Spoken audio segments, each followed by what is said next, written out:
가이스토리. 다음 글을 읽고 물음에 답하시오. 민법에서 불법 행위는 가해자의 고의 또는 과실로 인한 위법 행위로 피해자에게 손해를 가하는 행위로 규정된다. 이때 고의는 자신의 행위가 타인에게 손해를 가할 것임을 알고도 의도적으로 실행한 것을, 과실은 자신의 행위가 타인에게 손해를 가할 것이라고 예상하지 못한 상황에서 실행한 것을 말한다. 여기서 과실은 정상적으로 요구되는 의무인 주의 의무를 다하지 못한 것을 의미하며, 정상적으로 요구된다는 것은 사회적인 통념상 보편적인 사람인 사회평균인을 기준으로 한다는 것을 뜻한다. 즉 일반적인 개인의 능력이나 사정 등을 고려하지 않는다는 것이다. 그리고 손해는 불법 행위 전후에 따른 피해자의 이익 상태의 차이를 말한다. 자, 고의와 과실은요, 불법 행위 성립 요건이 되겠고요. 손해 의미 또한 살펴보았습니다. 1문단은요, 불법 행위의 개념과 성립 요건에 대한 이야기였어요. 우리나라는 민법에서 피해자가 입은 손해는 가해자가 배상하도록 규정하고 있다. 손해배상 규정이 가해자가 배상해야 된대요. 이는 그 손해가 가해자의 불법 행위에 의한 것이므로 원래 상태에 가장 가까운 상태로 회복시켜야 한다고 본 것이다. 이러한 점에서 일반적으로 법적 정의가 구현된 것으로 받아들여진다. 피해자가 손해를 배상받으려면 가해자의 고의나 과실은 피해자가 입증해야 하고, 이를 법원에서 인정했을 때 가해자는 피해자가 입은 손해에 대한 금전적으로 배상을 해야 된다. 자, 그러면 여기서 손해배상이란 이야기가 중점적으로 나오죠. 이 문단에서는 손해배상의 개념과 방법에 대해서 이야기를 해줬어요. 3문단. 그런데 피해자의 손해에 피해자의 과실이 관련된 것으로 인정된 경우도 있다. 즉 피해자의 책임도 있는 경우가 있다는 것이죠. 이때 고의에 의한 불법 행위라면 손해배상에서 피해자의 과실은 고려하지 않는다. 하지만 가해자의 과실에 의한 불법 행위라면 이라고 되어 있죠. 가해자는 피해자에게 손해를 가할 의도가 없었고 피해자 본인의 과실도 일정 부분 있으므로 피해자의 과실을 고려하지 않는 것은 부당하다고 할 수 있다.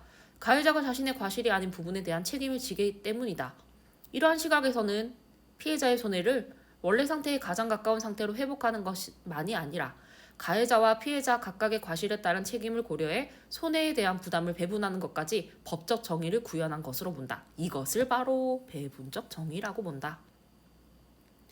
3문단은 배분적 정의가 구현돼야 되는 경우에 대해서 이야기를 해줬어요. 4문단입니다. 우리나라는 피해자가 입은 손해에 피해자의 과실도 관련된 것으로 인정된 경우에는 과실상계를 적용한다. 과실상계는 가해자가 지급해야 할 손해배상액 중에서 피해자의 과실에 해당하는 만큼을 감액하는 것을 의미한다. 이에 피해자의 과실에 대한 판단할 때도 사회평균인 기준으로 한다. 이는 과실상계를 공정하게 적용하기 위한 것으로 볼 수 있다. 과실상계의 적용 조건과 개념에 대한 이야기였습니다. 자, 나 문단 가보도록 할게요. 나에서 1문단. 불법 행위가 여러 명의 가해자에 의해 발생한 경우는 공동불법 행위라고 규정한다. 공동불법 행위가 가해자들의 고의 없이 과실만에 의해 발생했고 그 손해에 피해자의 과실도 있다고 인정될 때는, 즉 조건이 되겠죠. 가해자들이 부담해야 할 손해배상액에서 피해자의 과실에 해당하는 만큼을 감액할 수 있다. 그런데 공동불법 행위는 가해자의 각각의 과실이 피해자가 입은 손해에 미친 영향이 서로 다를 수 있다. 이때 피해자의 손해를 가해자가 부담하는 방식이 다양하게 적용될 수 있다. 1문단은요, 공동불법 행위의 손해배상 방법에 대한 이야기였습니다. 2문단이 굉장히 길죠. 2문단 잘 읽어봐야 되겠네요. 우리나라는 원칙적으로 공동불법 행위로 인해 피해자가 입은 손해는 가해자들이 연대하여 배상하는 민법 규정을 적용한다. 여기서 연대하여 배상한다는 것은 손해배상액 전체를 가해자들이 함께 책임지는 방식을 의미한다. 이는 과실이 경미한 가해자라도 본인 외에 가해자에게 경제적 능력이 전혀 없다면 단독으로 손해배상액 전체를 책임져야 할 수 있다는 의미이다. 대신 피해자 입장에서는 자신의 입은 손해를 원래의 상태에 가장 가까운 상태로 회복할 가능성이 크다는 장점이 있다.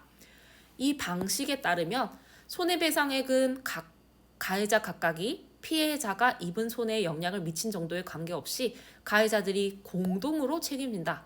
예를 들어 피해자가 가해자 을과 병의 공동불법 행위로 100만 원의 손해를 입었을 때 갑을 병이 과실이 각각 10, 30, 60이 인정되면 을과 병은 갑의 전체 손해액 중에서 10%만큼의 감액된 금액, 왜냐면요, 피해자의 과실이 10%이므로 과실상계를 적용해서 10%를 감면합니다. 공동으로 배상해야 됩니다. 이것이 연대배상이란 거죠.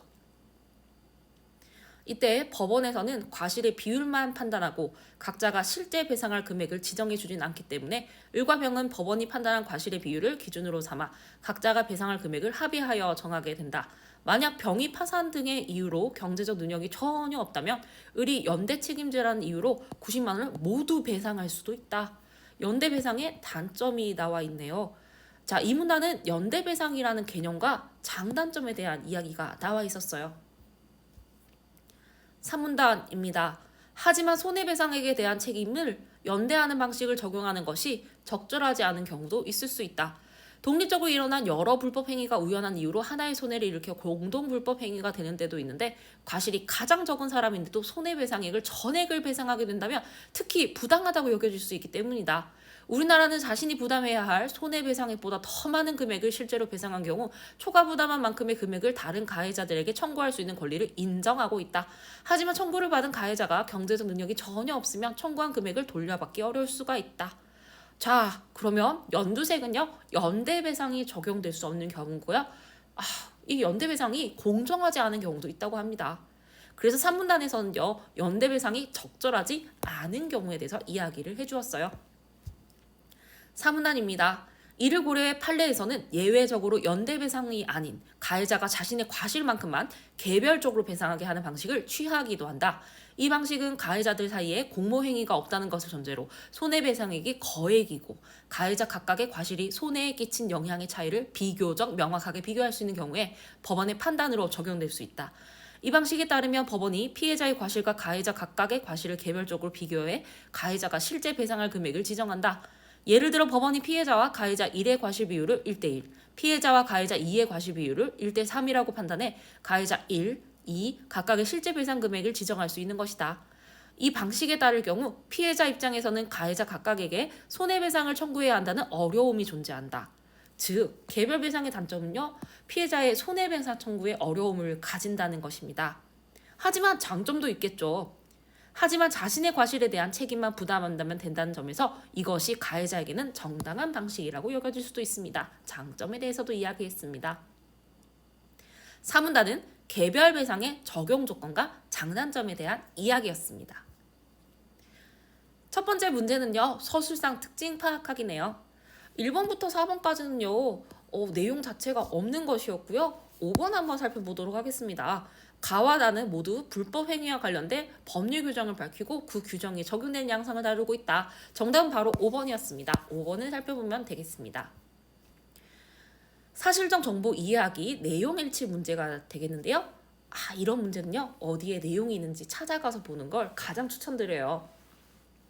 1번 선지는요, 가의 1문단에 나와 있었는데요. 1번 선지, 민법에서는 불법 행위 전후에 따른 피해자의 이익 상태의 차이를 손해라고 한다. 맞는 선지가 되겠고요. 2번은 왜 틀렸나요? 법원이 입증하는 것이 아니라 피해자가 입증한다고 가문단에 2문단에 적혀 있었습니다. 똑같이 가의 2문단에 선지 3번에 대한 답의 근거도 있었는데요. 민법에 따르면 가해자는 피해자가 입은 손해를 금전적으로 배상해야 한다라고 적혀 있었습니다. 나의 3문단에 4번과 5번의 답의 근거가 있었습니다. 선지 4번 보도록 하겠습니다. 공동불법 행위 중에는 독립적으로 일어난 여러 불법 행위가 우연한 이유로 하나의 손해를 일으켜 발생하는 경우가 있다라고 했는데 맞는 선지가 되겠고요. 선지 5번, 공동불법 행위에서 가해자가 부담해야 할 금액을 초과해 배상했을 때 초과한 금액을 다른 가해자에게 청구할 수 있는 경우가 있다라고 했는데 맞는 선지가 되겠습니다. 일치하지 않는 것은요, 정답은 2번이 되겠습니다. 배분적 정의의 관점에서 A와 B를 평가한 내용으로 가장 적절한 것은? 자, 이것은 다른 상황에 적용하기 문제입니다. A는 연대배상, B는 개별배상이었는데요. 중심이 되는 관점을 잘 살펴보면 되겠습니다. 적절한 것은요, 정답은 3번이었는데요. 1번을 한번 보도록 하겠습니다. 자, 1번은 사회평균을 기준으로 할 때 뭐가 뭐보다 정당하다라는 얘기가 틀리겠습니다. 자, 여러분, 그리고 2번 선지에서 예상했다라는 것은요, 고의의 경우 피해자의 과실을 고려하지 않는다는 점이 중요하겠죠. 근데 나눈다 이런 부분은 성립될 수가 없을 것 같고요. 선지 4번 같은 경우는요, 이 부분이 전체 논의에서 맞지가 않겠죠. 왜냐하면 공동불법 행위에서 손해배상이라면 요 가해자가 단독일 경우라는 것 자체가 전체 논의에서 맞지 않기 때문입니다. 자, 선제 5번에서 손해배상액은 손해 정도에 대한 이야기인데 이 부분은 또 맞지 않는 이야기가 되겠습니다. 정답은요 바로 3번이었는데요. 3번 선지 살펴보겠습니다. 가해자 입장에서 자신의 과실에 대한 책임만 부담하면 된다는 점에서 B를 A보다 정당한 것으로 평가하겠고 맞는 선지가 되겠습니다. 정답은 바로 3번이었습니다. 핵심 내용 이야기, 추론 문제입니다. 추론의 근거는 바로 지문 속에서 찾자. 자, 그러면 과실상계를 공정하게 적용하는 것에 대한 이야기였죠. 공정하게 어떻게 적용해야 될까요? 정답은 바로 4번이었습니다. 동일한 기준이라는 것이 있었죠. 가에서 4와 1문단을 살펴봤어야 되는 건데요. 사회평균이란 기준이라는 것이 있었는데 이것과 연관이 되었습니다. 즉 개인의 능력이나 사정은 고려하지 않는다는 것이었죠. 그래서 동일한 기준이란 것이 가장 중요한 거였어요. 정답은 4번입니다. 구체적 상황 적용하기 문제가 되겠습니다. 보기는 가나의 내용을 학습하기 위한 자료의 일부이다. 가와 나를 읽은 학생의 보기에 대한 반응으로 적절하지 않은 것은 사건 당사자 A, 법인 B사 CC. A 법인은 부주의로 오류가 있는 경제보고서를 작성했다. B사는 이 보고서를 근거로 한 투자 상품을 CC에게 판매했는데 이 과정에서 B사는 투자 유의사항을 제대로 설명하지 않았다. 그리고 CC는 잘못된 판단으로 성급하게 투자를 결정해서 10만 원의 손해를 입었다. CC는 자신의 손해가 A 법인과 B사 때문임을 주장했다. 판결 결과 법원은 이 사건이 A 법인과 B사의 과실만에 의해 발생한 공동불법 행위라고 판단하며 과실만에 의해라는 뜻이 뭐죠? 고의가 아니다라는 초점이 되겠습니다. CC의 과실도 인정했다는 거죠. 법원은 A, 법인 B, 그리고 B사, CC의 과실 비율을 30, 60, 10%로 판단하고 A 법인 B사 각자가 실제 배상을 금액을 지정해 주지 않았습니다. 실제 배상을 금액을 지정해 주지 않았다? 무슨 단락이었죠? 그렇습니다. 연대하여 배상하는 방식을 떠오르면 굉장히 좋겠습니다. 그럼 적절하지 않은 거 고르러 가보도록 할게요. 1번은 맞고요. 2번 보시면 나의 이문단을 참고하면 되겠습니다. 정답은 바로 3번이었습니다. 자, A 법인이 과실이 B사보다 작다고 판결한 것은 A 법인은 30이었고 B사는 60이었죠. B사가 파산하여 경제적 능력이 없더라도 A 법인이 단독으로 책임질 필요가 없다고 본 것이군. 아니죠. 나의 이문단에 A 법인이 90% 과실을 단독으로 책임져야 할 수도 있습니다. 그렇습니다. 파산하면 한 사람이 다 책임을 질 수가 있겠죠. 한 파트를 전부. 자, 4번 선지 보도록 할게요. 지정해주지 않은 것은 연대하여 배상해야 된다. 나문단에 전체적으로 나와 있었고요. 정상적으로 요구되는 의무를 제대로 지키지 않은 것이라고 본 것이군. 그렇습니다. 가의 1문단에 주의의 의무를 다하지 못한 것과 연결시켜줄 수가 있겠습니다. 구체적 상황 적용하기 본문과 연결해서 살펴보면 되겠습니다. 이 문제의 정답은요. 바로 3번이었습니다. 어휘의 문맥적 의미 파악하기 문제입니다. 이번에도 맥락이 가장 중요해요. 자, A는 무엇이 되게 하거나 여기다 라는 것이었는데요. 그것과 가장 유사한 것은요. 그렇습니다. 정답은 바로 5번이었죠. 그는 근면을 신조로 삼아 최선을 다해 살았다가 가장 적절하게 했습니다. 이번에 있는 사마가 무엇이 되게 하거나 여기다가 맥락에 맞는 것이었습니다. 정답은요. 바로 5번이었습니다.